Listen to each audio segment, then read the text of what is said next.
Jätkusuutlikkus on meil Dreamsvillis alati olulisel kohal olnud. Me arvame, et tuleb leida tasakaal tarneahela, majandusliku kasvu ja keskkonna vahel. Lineaarne majandusmudel pole pikas plaanis lihtsalt jätkusuutlik. Tooda, tarbi ja viska minema mudel on meie silmis ressursside raiskamine ning seetõttu me näemegi siin hoopis ärivõimalust.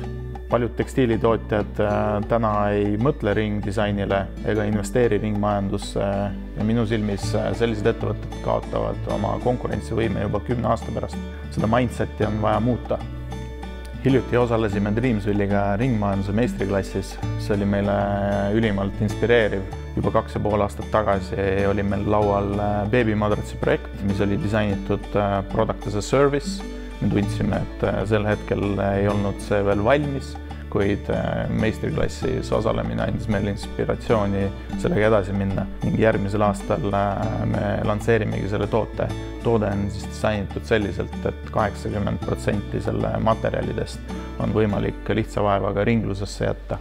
Me pole ideaalsed ja me tunnistame seda iseendale, et me tegelikult oleme osa probleemist, aga me loodan, et me inspireerime ka teisi seda tegema ja investeerima oma raha ning oma aega, et oma tooteid paremaks muuta.